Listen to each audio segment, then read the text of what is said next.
Reaper Death Seal, Shiki Fujin, death in both directions. There are jutsu that hurt the enemy, and there's the Reaper Death Seal, a jutsu that devours everyone.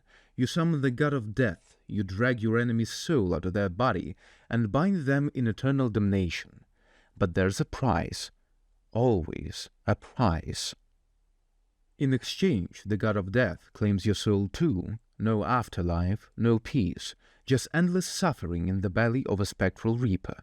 When Minato used it, it was to save the world from the Nine Tails. When Hiruzen used it, it was to stop Orochimaru from destroying the leaf.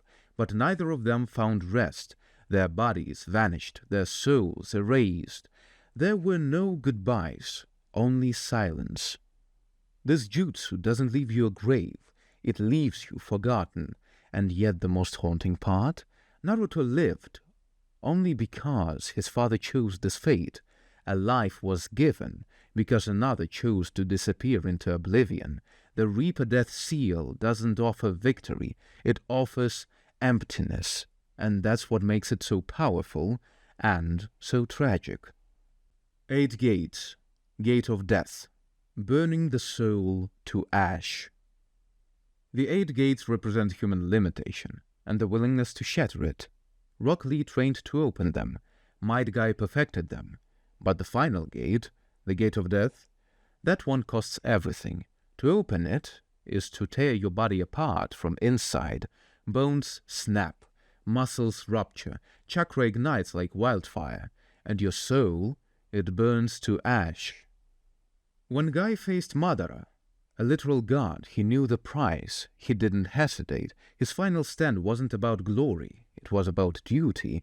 Every movement screamed pain. Every kick was a countdown to death. And for a moment, he almost won. Almost killed a god with nothing but raw will and broken limbs. But the agony wasn't just his. It was Lee watching his master vanish in flame. It was the world forgetting the man who gave everything for it. The Gate of Death isn't forbidden because it's evil. It's forbidden because it works. Because it turns your life into a weapon and burns both. Ero Tensei, Reanimation Jutsu. Bringing back the dead. Wrong.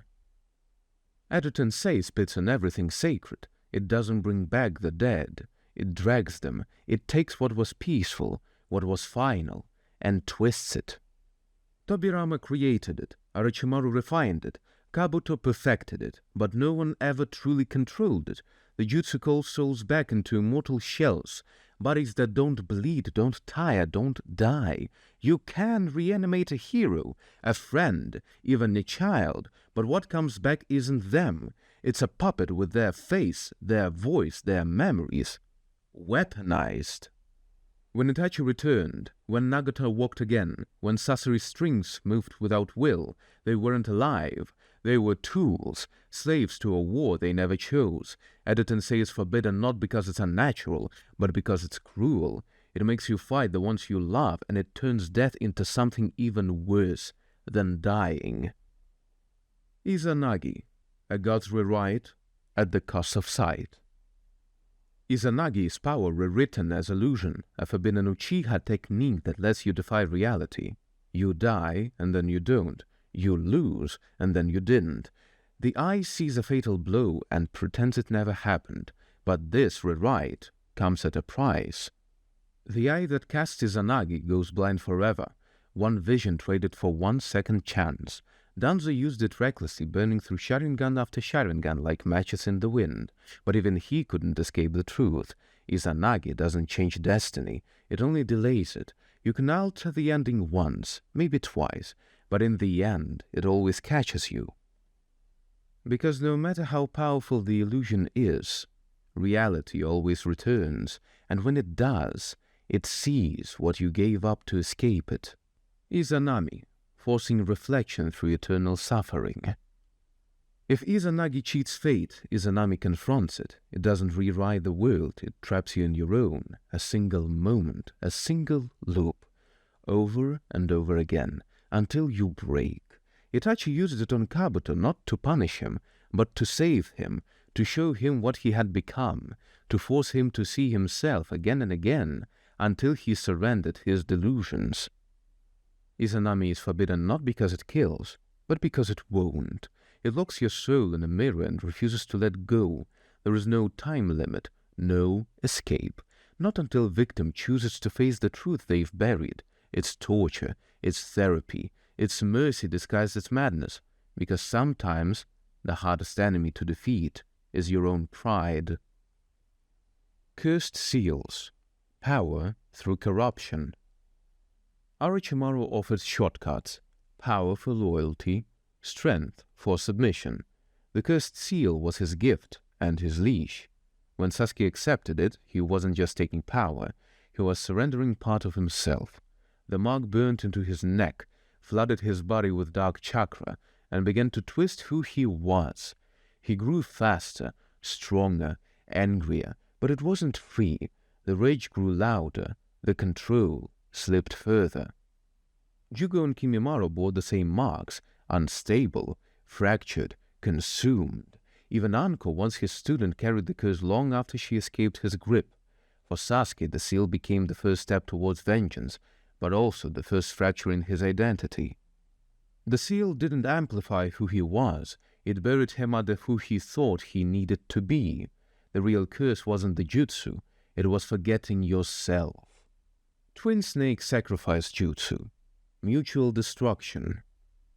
The Twin Snake Sacrifice is a jutsu of desperation, the kind you only use when there is nothing else left. Taught by Orochimaru, used by Anko. It's not flashy, it's not clever, it's not meant to save you. It's meant to make sure your killer dies with you. This forbidden technique binds you to your opponent and kills both, simultaneously. There is no counter, no redemption arc, just death, locked hand in hand.